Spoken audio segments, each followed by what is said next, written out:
ਤੇ ਇਸ ਦੇ ਨਾਲ ਜੀਐਨ ਟਾਇਰ ਐਂਡ ਲੂਬ ਵਾਲੇ ਜਿਨ੍ਹਾਂ ਦੇ ਕੋਲੋਂ ਤੁਸੀਂ ਹਰ ਇੱਕ ਤਰੀਕੇ ਜਿਨ੍ਹਾਂ ਦੇ ਕੋਲੋਂ ਤੁਸੀਂ truck wash, oil change, air ਬ੍ਰੇਕਾਂ ਦਾ ਕੰਮ ਕਰਵਾ ਸਕਦੇ ਹੋ। ਨਵੇਂ ਪੁਰਾਣੇ ਟਾਇਰ ਵਾਜਿਬ ਕੀਮਤਾਂ 'ਤੇ ਖਰੀਦ ਸਕਦੇ ਹੋ। ਹੋਰ ਜਾਣਕਾਰੀ ਲਈ ਕਾਲ ਨਿੰਮਾ ਸਹੋਤਾ 209 277 0113 ਅਤੇ ਜਗਤਾਰ ਸਿੰਘ ਅਨੰਦਪੁਰੀ ਯੂਨੀਅਨ ਸਿਟੀ ਵਾਲੇ। ਇਹਨਾਂ ਸਾਰਿਆਂ ਦਾ ਧੰਨਵਾਦ। ਜੇਕਰ ਤੁਸੀਂ ਜਾਂ ਕੋਈ ਹੋਰ ਕਾਰੋਬਾਰ ਵੀ ਇਸ ਪ੍ਰੋਗਰਾਮ ਨੂੰ ਸਪੋਂਸਰ ਕਰਨਾ ਚਾਹੁੰਦੇ ਹੋ ਜਿਹੜਾ ਜੀ ਉਸ ਦੇ ਲਈ ਸੰਪਰਕ ਕਰੋ ਨੰਬਰ 408 722 7698 ਦੇ ਉੱਤੇ। ਪ੍ਰਵੀਨ ਜੀ, ਗੱਲਬਾਤ ਦਾ ਸਿਲਸਿਲਾ ਜਿਹੜਾ ਉਹ ਸ਼ੁਰੂ ਕਰਦੇ ਹਾਂ। ਮਣੀ ਸ਼ੰਕਰ ਅਈਅਰ ਦਾ ਬਿਆਨ ਆਇਆ, ਕਹਿੰਦੇ ਕਦੇ ਵੀ ਨਹੀਂ ਸੋਚਿਆ ਸੀ ਕਿ ਮੁਸਲਮਾਨਾਂ ਨੂੰ ਪਿੱਲੇ ਸਮਝਣ ਵਾਲਾ ਮੁਲਕ ਦਾ ਪ੍ਰਧਾਨ ਮੰਤਰੀ ਬਣੇਗਾ। ਇਹਨੂੰ 4 ਸਾਲਾਂ ਬਾਅਦ ਯਾਦ ਆਇਆ। ਦੇਖੋ, ਮਣੀ ਸ਼ੰਕਰ ਅਈਅਰ ਨਾ ਜਿਹੜਾ ਬੜਾ ਬੜਬੋਲਾ ਬੰਦਾ ਉਹਦੇ ਜਿਹੜੇ ਉਹਨੇ ਬਿਆਨ ਦਿੱਤੇ ਹੈ ਉਹਦੇ ਬਾਰੇ ਆਪਾਂ ਚਰਚਾ ਜ਼ਰੂਰ ਕਰਾਂਗੇ, ਪਰ ਉਸ ਤੋਂ ਪਹਿਲਾਂ ਉਹਨੇ ਕਿਹਾ ਕੀ ਹੈ ਉਹਦੇ 'ਤੇ ਜ਼ਰੂਰ ਝਾਤ ਮਾਰਦੇ ਆ। ਕਾਂਗਰਸ ਤੋਂ ਇਹ ਬੰਦਾ ਬਰਖਾਸਤ ਹੋਇਆ ਹੈ ਔਰ ਇਹਨੇ ਇਹ ਗੱਲ ਕਹੀ ਹੈ ਕਿ ਜਿਹੜਾ ਪ੍ਰਧਾਨ ਮੰਤਰੀ ਨਰਿੰਦਰ ਮੋਦੀ ਅੱਜ ਦੇ, ਉਹਨਾਂ ਨੇ ਕਦੇ ਵੀ ਨਹੀਂ ਸੋਚਿਆ ਸੀ ਵੀ ਇਹ ਬੰਦਾ ਜਦੋਂ ਮੁੱਖ ਮੰਤਰੀ ਸੀ ਗੁਜਰਾਤ ਦੇ ਵੀ ਇਹ ਬੰਦਾ ਮੁਲਕ ਦਾ ਪ੍ਰਧਾਨ ਮੰਤਰੀ ਬਣੂਗਾ। ਕਿਉਂ ਇਹ ਗੱਲ ਕਿ ਮੁਸਲਮਾਨਾਂ ਨੂੰ ਪਿੱਲੇ ਸਮਝਣ ਵਾਲਾ ਬੰਦਾ ਜਿਹੜਾ ਵਾ ਉਹ ਕਦੇ ਪ੍ਰਧਾਨ ਮੰਤਰੀ ਬਣ ਜੂਗਾ। ਉਹ ਕਹਿੰਦੇ ਕਿ 2014 ਦੀ ਜਦੋਂ ਗੱਲ ਹੈ ਤੇ ਉਦੋਂ ਜਦੋਂ ਗੁਜਰਾਤ ਦੇ ਵਿੱਚ ਦੰਗੇ ਹੋਏ ਸੀ 2002 ਦੇ, ਤਾਂ ਉਦੋਂ ਮੋਦੀ ਸਾਹਿਬ ਇਹ ਗੱਲ ਕਹਿੰਦੇ ਹੈ ਕਿ ਜੇ ਮੇਰੀ ਕਾਰ ਦੇ ਹੇਠਾਂ ਇੱਕ ਕੁੱਤਾ ਵੀ ਆ ਜਾਏ ਤਾਂ ਮੈਨੂੰ ਬੜਾ ਦੁੱਖ ਹੁੰਦਾ ਤੇ ਮੈਨੂੰ ਬੜੇ ਮਹਿਸੂਸ ਹੁੰਦੀ ਹੈ ਗੱਲ।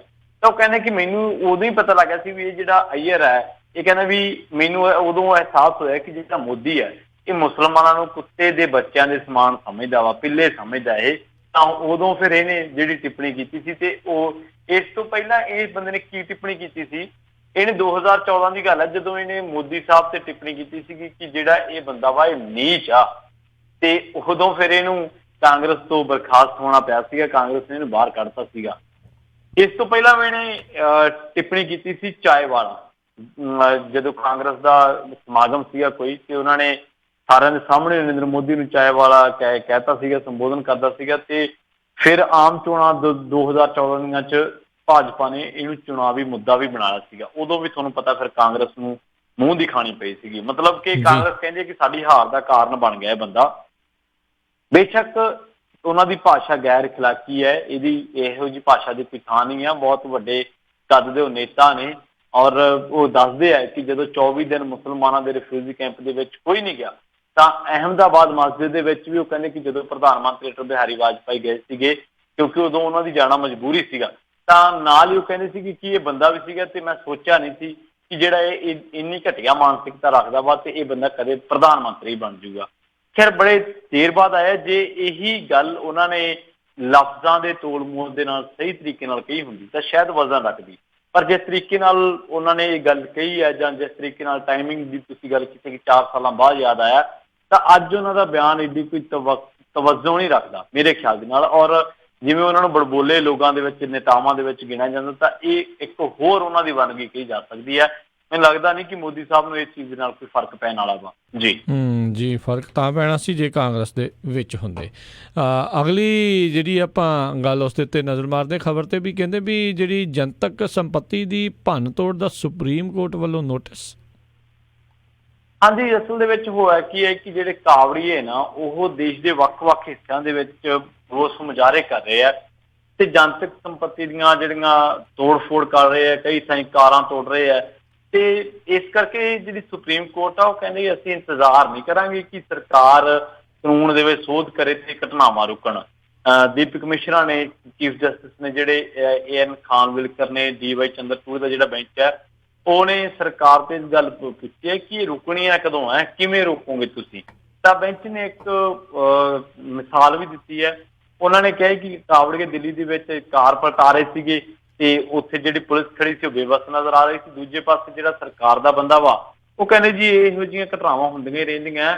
ਇਹ ਜਦੋਂ ਫਿਲਮ ਪਦਮਾਵਤ ਪੇਸ਼ ਹੋਈ ਸੀ ਤੇ ਇੱਕ ਗਰੁੱਪ ਨੇ ਮੁੱਖ ਅਦਾਕਾਰਾ ਦਾ ਨੱਕ ਕੱਟਣ ਦੀ ਧਮਕੀ ਦਿੱਤੀ ਸੀ ਪਰ ਕੀਤਾ ਕੁਛ ਨਹੀਂ ਗਿਆ ਸੀ।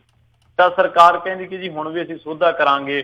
ਅਦਾਲਤ ਕਹਿੰਦੀ ਅਸੀਂ ਸੋਧ ਦੀ ਉਡੀਕ ਨਹੀਂ ਕਰਨੀ, ਸਥਿਤੀ ਗੰਭੀਰ ਬਣ ਚੁੱਕੀ ਹੈ ਤੇ ਰੁਕਣਾ ਚਾਹੀਦਾ।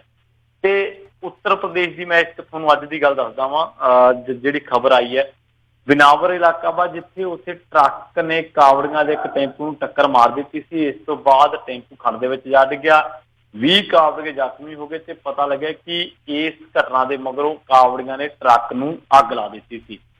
ਦੇਖੋ, ਹਰੇਕ ਬੰਦਾ ਜਿਹੜੇ ਵੀ ਧਰਮ ਨੂੰ ਮੰਨਦਾ, ਜਿਹੜੇ ਵੀ ਇਸ਼ਟ ਨੂੰ ਮੰਨਦਾ, ਉਹਨੂੰ ਮੁਬਾਰਕ, ਆਪਦੇ ਇਸ਼ਟ ਨੂੰ ਮੰਨੇ, ਆਪਾਂ ਇਹ ਨਹੀਂ ਕਹਿੰਦੇ ਕਿ ਨਾ ਮੰਨਣ, ਪਰ ਇਹ ਕਿਹਨੇ ਰਾਈਟ ਦਿੱਤਾ ਵਾ ਕਿ ਇੱਕ ਬੰਦਾ ਜੇ ਕਾਵੜੀਆਂ ਆਪਦਾ ਕਾਵੜ ਲੈ ਕੇ ਜਾ ਰਿਹਾ ਜਾਂ ਆਪਦੀ ਧਾਰਮਿਕ ਯਾਤਰਾ ਕੱਢ ਰਿਹਾ, ਤਾਂ ਉਹ ਬੰਦਾ ਜਿਹੜਾ ਵਾ ਕਿਸੇ ਵੀ ਥਾਂ ਤੇ ਕਾਰ ਮੁੱਧੀ ਕਰਦੇ, ਕਾਰ ਪਲਟਾ ਦੇ, ਟਰੱਕ ਨੂੰ ਅੱਗ ਲਾ ਦੇ ਜਾਂ ਟ੍ਰੈਫਿਕ ਜਾਮ ਦੇ ਵਿੱਚ ਲੋਕਾਂ ਦੇ ਨਾਲ ਕੁੱਟਮਾਰ ਕਰੇ। ਸੋ ਇਹ ਜਿਹੜੀਆਂ ਚੀਜ਼ਾਂ ਨੇ ਰੁਕਣੀਆਂ ਚਾਹੀਦੀਆਂ ਨੇ, ਖਾਸ ਕਰਕੇ ਜਿਹੜੇ ਹਿੱਸਿਆਂ ਦੇ ਵਿੱਚ ਉੱਤਰ ਪ੍ਰਦੇਸ਼ ਦੇ ਵਿੱਚ ਇੱਕ ਦੋ ਘਟਨਾਵਾਂ ਸਾਹਮਣੇ ਆਈਆਂ ਨੇ, ਹੋਰ ਥਾਂ ਵੀ, ਤਾਂ ਸਰਕਾਰ ਜਿਹੜੀ ਹੈ ਜਾਂ ਪੁਲਿਸ ਪ੍ਰਸ਼ਾਸਨ ਹੈ ਉਹ ਮੂਕ ਦਰਸ਼ਕ ਨਾ ਬਣੇ। ਸੋਸ਼ਲ ਮੀਡੀਆ ਤੇ ਤੁਸੀਂ ਦੇਖ ਰਹੇ ਹੋ ਕਿ ਕਿਸ ਤਰੀਕੇ ਦੇ ਨਾਲ ਉਹ ਕਹਿੰਦੇ ਕਿ 3 ਬੰਦਿਆਂ ਤੋਂ ਕਾਰ ਨਹੀਂ ਬਚਾਈ ਗਈ, ਕਾਵੜੀਏ ਜਿਹੜੇ ਸੀਗੇ, ਜਦ ਕਿ ਇੱਕ ਮੁੰਡਾ ਜਿਹੜਾ ਸਿੱਖ ਸੀਗਾ ਉੱਤਰਾਖੰਡ ਦੇ ਵਿੱਚ, ਉਹਨੇ ਹੈਂਕੜੇ ਲੋਕਾਂ ਦੇ ਵਿੱਚੋਂ ਇੱਕ ਨੌਜਵਾਨ ਨੂੰ ਕੱਢ ਲੈਂਦਾ ਸੀਗਾ, ਵਰਦੀ ਪਾਈ ਸੀ, ਉਹ ਮੁੰਡੇ ਦਾ ਨਾਂ ਸ਼ਾਇਦ ਗਗਨਦੀਪ ਸਿੰਘ ਸੀਗਾ। ਜੀ ਜੀ। ਤਾਂ ਉਹਦੇ ਨਾਲ ਲੋਕ ਕੰਪੇਅਰ ਕਰ ਰਹੇ ਕਿ ਇੱਕ ਪਾਸੇ 3 ਜਣਿਆਂ ਤੋਂ 5-7 ਕਾਵੜੀਏ ਨਹੀਂ ਰੁਕੇ ਗਏ, ਇੱਕ ਪਾਸੇ ਇੱਕ ਬੰਦੇ ਨੇ ਕਿੰਨੇ ਹਜ਼ਾਰਾਂ ਲੋਕਾਂ ਦੇ ਵਿੱਚ ਇੱਕ ਸ਼ਖਸ ਨੂੰ ਜਿਉਂਦਾ ਬਾਹਰ ਕੱਢ ਲੈਂਦਾ ਸੀਗਾ। ਸੋ ਇਹਦੇ ਨਾਲ ਇਕੱਲਾ ਇਹ ਨਹੀਂਗਾ ਕਿ ਆਪਾਂ ਕਹਿੰਦੇ ਜੀ ਲਾਅ ਐਂਡ ਆਰਡਰ ਹੈ, ਸਰਕਾਰਾਂ ਕਹਿਣ ਜੀ ਭੀੜਾਂ ਬਣ ਗਈਆਂ। ਮੌਬ ਲਿੰਚਿੰਗ ਦੀ ਰਾਜਨਾਥ ਸਿੰਘ ਗੱਲ ਕਰਦੇ, ਉਹ ਕਹਿੰਦੇ ਕਿ ਜੀ ਮੌਬ ਲਿੰਚਿੰਗ ਤਾਂ ਸਭ ਤੋਂ ਵੱਡੀ ਸਨ 84 ਦੇ ਵਿੱਚ ਹੋਈ ਸੀ।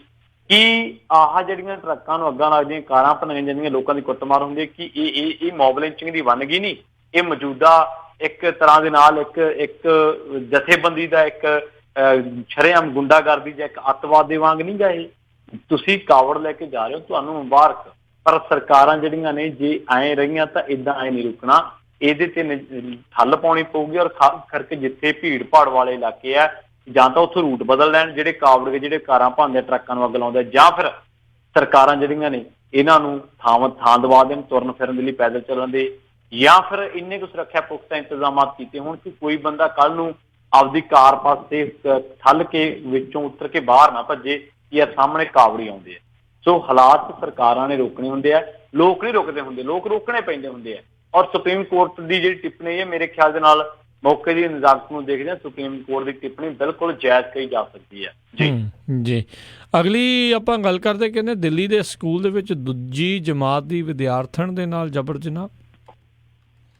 ਬੜੀ ਮਾੜੀ ਗੱਲ ਹੈ ਜੀ। ਬੜਾ ਹਰ ਰੋਜ਼ ਇਹੋ ਜਿਹੀਆਂ ਘਟਨਾਵਾਂ, ਇਹੋ ਜਿਹੀਆਂ ਜਿਹੜੀਆਂ ਖਬਰਾਂ ਨੇ ਸਾਂਝੀਆਂ ਕਰਦੇ ਹਾਂ, ਔਰ ਬੜਾ ਦੁੱਖ ਹੁੰਦਾ ਕਿ ਜਿਹੜਾ ਭਾਰਤ ਆਪਣੇ ਆਪ ਨੂੰ ਵਿਸ਼ਵ ਦੀ 6ਵੀਂ ਆਰਥਿਕਤਾ ਦੱਸਦਾ ਵਾ, ਉਹਦੀ ਜਦੋਂ ਜ਼ਮੀਨ ਤੇ ਨਜ਼ਰ ਮਾਰਦੇ ਹਾਂ ਤੇ ਹਾਲਾਤ ਬਿਲਕੁਲ ਉਲਟ ਜਾਪਦੇ ਨੇ।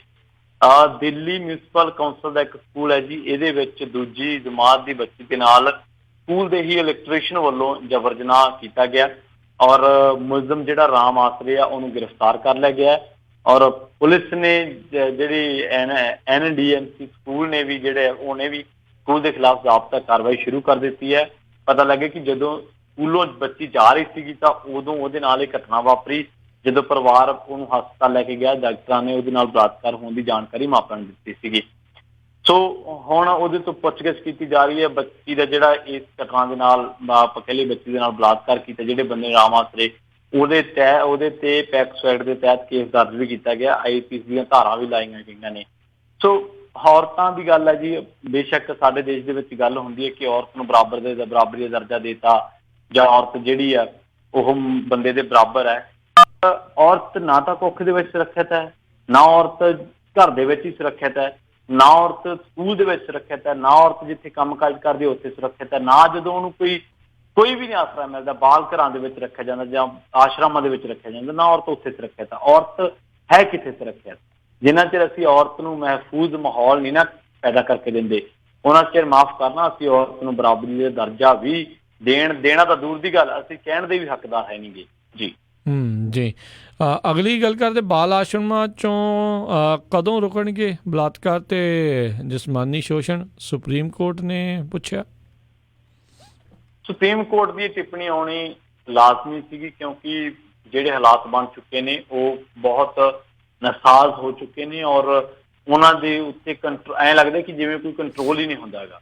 ਸੁਪਰੀਮ ਕੋਰਟ ਨੇ ਇਹ ਜਿਹੜੀ ਗੱਲ ਹੈ, ਟਿੱਪਣੀ ਹੈ, ਤਾਂ ਪਿੱਛੇ ਕਿਉਂਕਿ ਤੁਹਾਨੂੰ ਪਤਾ ਹੀ ਹੈ ਕਿ UP ਦੇ ਦੇਵਰੀਆ ਦੇ ਵਿੱਚ, ਬਿਹਾਰ ਦੇ ਮੁਜ਼ੱਫਰਪੁਰ ਦੇ ਵਿੱਚ ਜੋ ਕੁਛ ਵਾਪਰਿਆ, ਸੋ ਇਸ ਕਰਕੇ ਜਿਹੜੀ 26 ਔਰਤਾਂ ਲਾਪਤਾ ਨੇ ਜਿਹੜੀਆਂ ਪ੍ਰਤਾਪਗੜ੍ਹ ਦੇ ਉੱਤਰ ਪ੍ਰਦੇਸ਼ ਦੇ, ਉਹਨਾਂ ਦਾ ਹਲੇ ਵੀ ਕੋਈ ਪਤਾ ਨਹੀਂ ਲੱਗਿਆ। ਮਤਲਬ ਜਿਹੜਾ ਜਿਸਮਾਨੀ ਸ਼ੋਸ਼ਣ ਦੀਆਂ ਘਟਨਾਵਾਂ ਸਾਹਮਣੇ ਆਈਆਂ ਉਹ ਤਾਂ ਗੱਲ ਵੱਖਰੀ ਹੈ, ਜਿਹੜੀਆਂ ਲਾਪਤਾ ਨੇ ਉਹਨਾਂ ਦੇ ਬਾਰੇ ਪਤਾ ਨਹੀਂ ਲੱਗਿਆ। ਤੇ ਨਾਲ ਹੀ ਅਦਾਲਤ ਨੇ ਇਹ ਗੱਲ ਕਹੀ ਹੈ ਕਿ ਇਹਨਾਂ ਦੀ ਭਾਲ ਕੀਤੀ ਜਾਵੇ ਔਰ ਪਤਾ ਕੀਤਾ ਜਾਵੇ ਕਿ ਕਿਉਂ ਲਾਪਤਾ ਨੇ, ਕਿੱਥੇ ਨੇ ਇਹ ਔਰਤਾਂ, ਕੀ ਜਿਹੜੇ ਲੋਕ ਮੈਨੇਜਮੈਂਟ ਦੇ ਨਾਲ ਜੁੜੇ ਹੋਏ ਨੇ ਕਿਤੇ ਉਹਨਾਂ ਨੇ ਆਪਦੇ ਘਰਾਂ 'ਚ ਤਾਂ ਨਹੀਂ ਰੱਖੀਆਂ ਹੋਈਆਂ ਜਿਸ ਤਰੀਕੇ ਨਾਲ ਬਿਹਾਰ ਦੇ ਵਿੱਚ ਐਲੀਗੇਸ਼ਨ ਲੱਗੇ ਸੀਗੇ।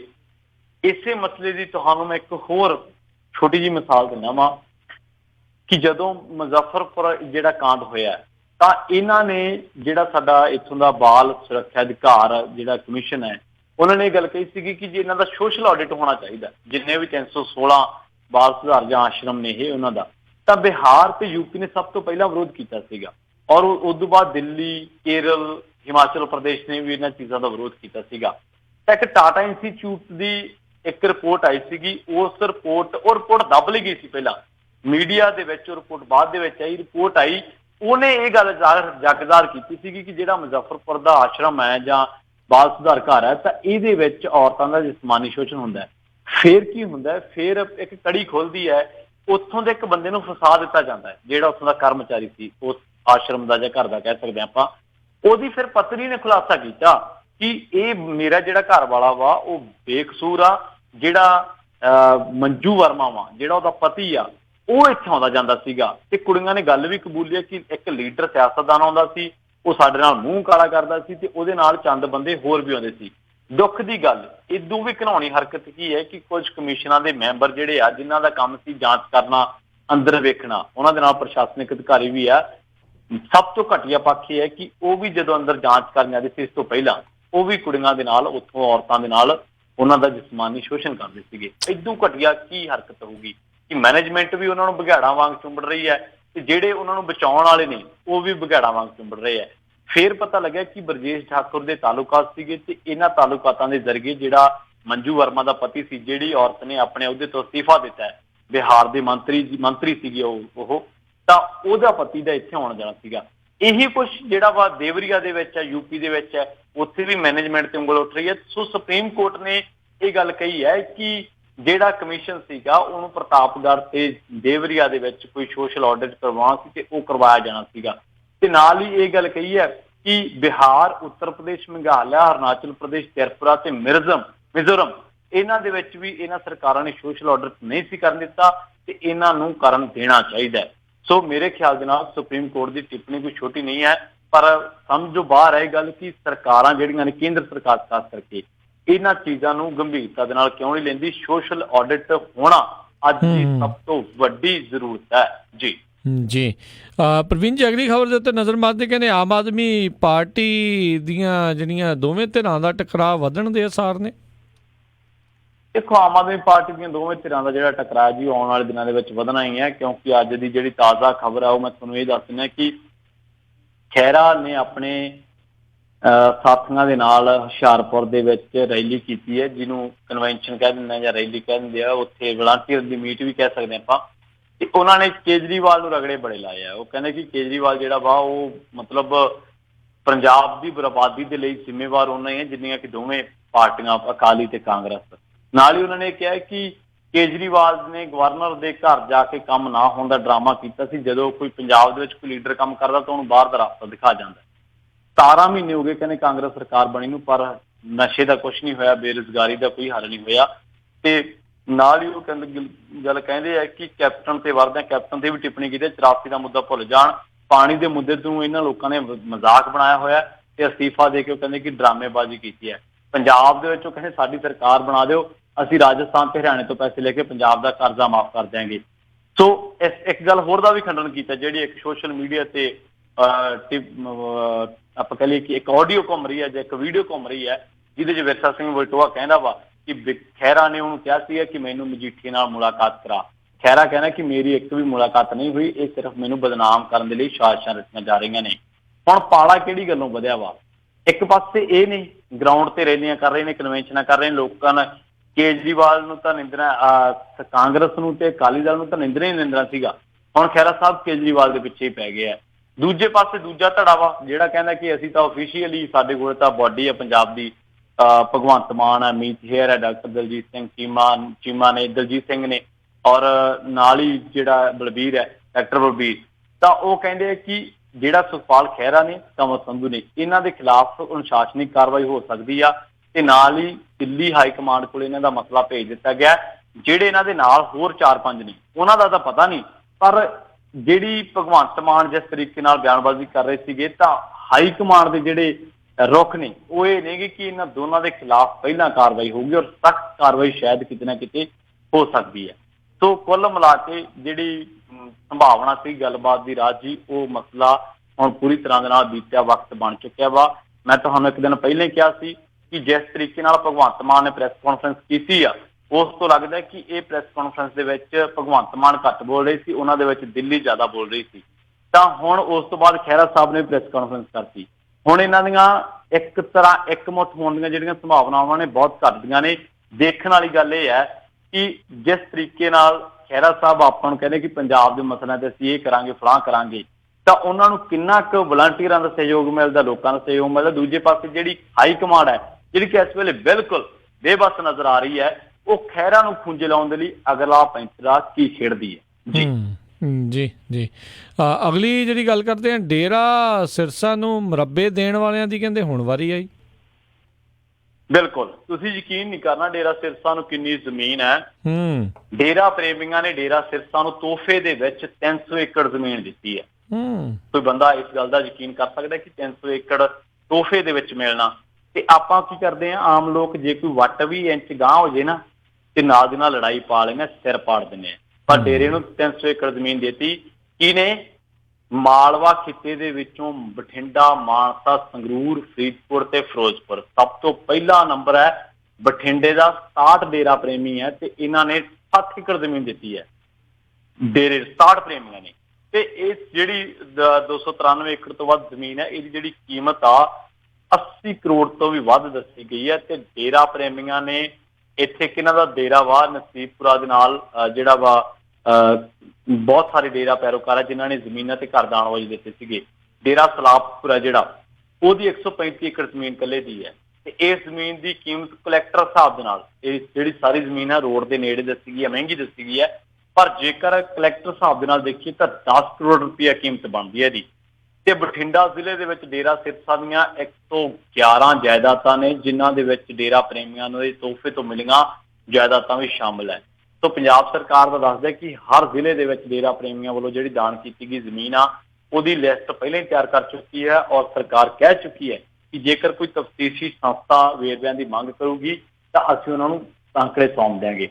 ਹੁਣ ਮਸਲਾ ਇਹ ਹੈ ਕਿ ਇਨਫੋਰਸਮੈਂਟ ਡਾਇਰੈਕਟੋਰੇਟ ਜਿਹੜੀ ਈਡੀ ਹੈ, ਇਹਨਾਂ ਦੀ ਸੂਈ ਹੁਣ ਇਹਨਾਂ ਜਿਹੜੀਆਂ ਦਾਨ ਕੀਤੀਆਂ ਜ਼ਮੀਨਾਂ ਨੇ, ਜਿਹੜੇ ਲੋਕਾਂ ਨੇ ਦਾਨ ਕੀਤੀਆਂ, ਇਹਨਾਂ ਦੇ ਵੱਲ ਘੁੰਮ ਸਕਦੀ ਆ। ਕਿਉਂਕਿ ਈਡੀ ਨੇ ਪੰਜਾਬ ਤੇ ਹਰਿਆਣਾ ਹਾਈ ਕੋਰਟ ਦੇ ਵਿੱਚ ਰਿਪੋਰਟ ਦਿੱਤੀ, ਜਿਹੜੀ ਉਹਦੇ ਵਿੱਚ ਇਹ ਗੱਲ ਕਹੀ ਹੈ ਕਿ ਡੇਰਾ ਸਿਰਸਾ ਦੇ ਨਾਮ ਤੇ ਬੇਨਾਮੀ ਟ੍ਰਾਂਜੈਕਸ਼ਨ ਹੋਈ ਹੈ। ਸੋ ਆਮਦਨ ਕਰ ਵਿਭਾਗ ਜਿਹੜਾ ਉਹ ਵੀ ਐਕਟਿਵ ਹੋ ਚੁੱਕਿਆ। ਉਹ ਕਹਿੰਦਾ ਕਿ ਜਿਹੜੀ ਡੇਰਾ ਸਿਰਸਾ ਦੀ ਆਮਦਨ ਹੈ ਤੇ ਪ੍ਰਾਪਰਟੀ ਆ, ਇਹ ਛਾਣੀ ਜਾ ਰਹੀ ਆ। ਈਡੀ ਨੇ ਡੇਰਾ ਸਿਰਸਾ ਨੂੰ ਤੋਹਫੇ ਦੇ ਵਿੱਚ ਮਿਲੀ ਜ਼ਮੀਨ ਦੀ ਜਾਇਦਾਦ ਦੀ ਰਿਪੋਰਟ ਤਕਰੀਬਨ ਤਿਆਰ ਕਰ ਲਈ ਹੈ।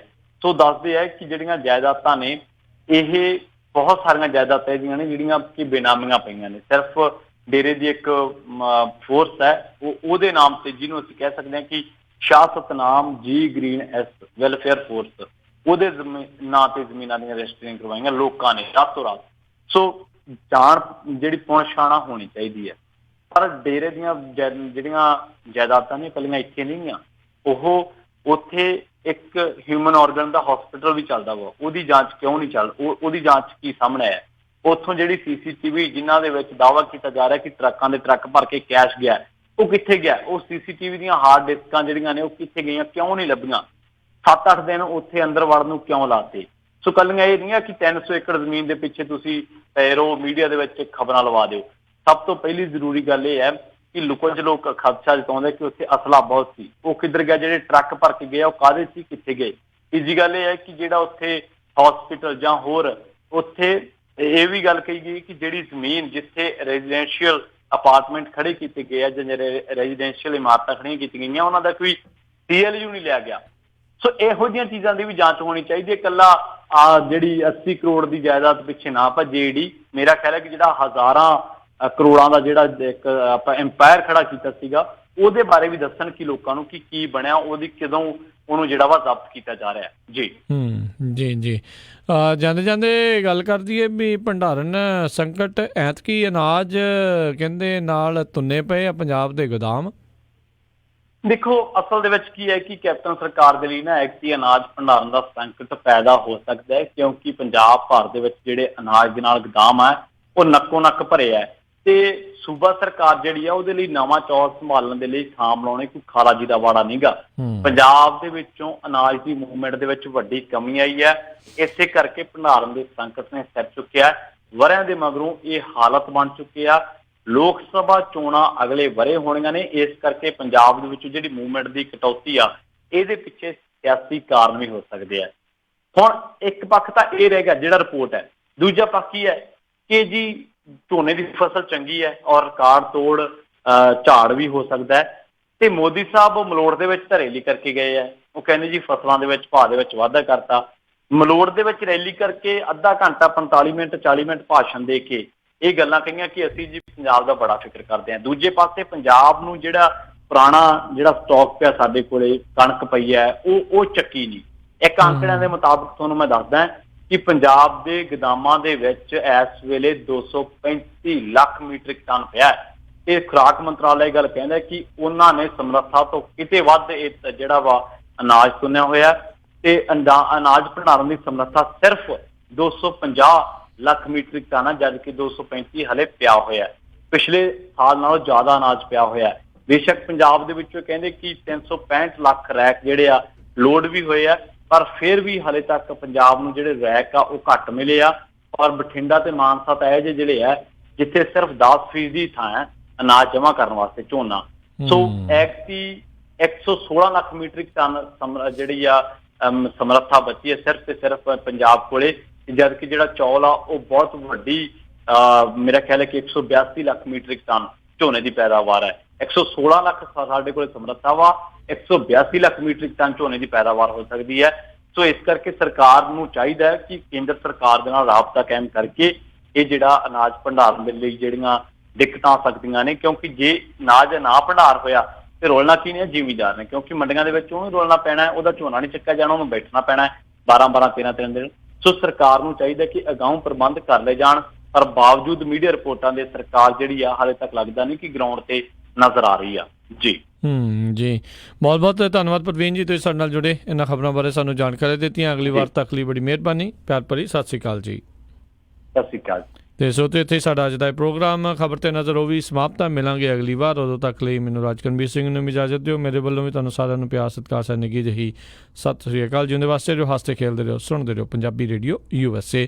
ਤੇ ਸਰੋਤਿਓ ਜਿਹੜੇ ਮਿੰਟੂ ਗੁਰਸਰੀਆ ਹੁਣਾਂ ਦੀ ਮੂਵੀ ਡਾਕੂਆਂ ਦਾ ਮੁੰਡਾ ਆਲਰੇਡੀ ਅਮਰੀਕਾ ਦੇ ਵਿੱਚ ਜਿਹੜੀ ਰਿਲੀਜ਼ ਹੋ ਚੁੱਕੀ ਆ। ਆਪ ਸਭ ਨੂੰ ਬੇਨਤੀ ਹੈ ਜ਼ਰੂਰ ਹੁਮਾ ਕੇ ਪਹੁੰਚੋ, ਵਧੀਆ ਮੂਵੀਜ਼ ਦਾ ਜਿਹੜਾ ਤੁਸੀਂ ਸਾਥ ਦਿਓ, ਤਾਂ ਜੋ ਆਉਣ ਵਾਲੇ ਸਮਿਆਂ ਦੇ ਵਿੱਚ ਜਿਹੜਾ ਪੰਜਾਬੀ ਸਿਨੇਮੇ ਦੇ ਵਿੱਚ ਹੋਰ ਵੀ ਵਧੀਆ ਵਧੀਆ ਚੀਜ਼ਾਂ ਆ ਉਹ ਪੇਸ਼ ਹੋਣ। ਸੋ ਉਹਨਾਂ ਦੀਆਂ ਮੂਵੀਜ਼ ਦੀ ਜਿਹੜੀ ਜਾਣਕਾਰੀ ਆ ਫੇਸਬੁੱਕ ਉੱਤੇ ਪਾਈ ਹੋਈ ਆ ਵੀ ਕਿਹੜੀ ਜਗ੍ਹਾ ਦੇ ਉੱਤੇ ਲੱਗੀ ਹੋਈ ਆ। ਸੋ ਜ਼ਰੂਰ ਦੇਖਣ ਦੇ ਲਈ ਪਹੁੰਚੋ।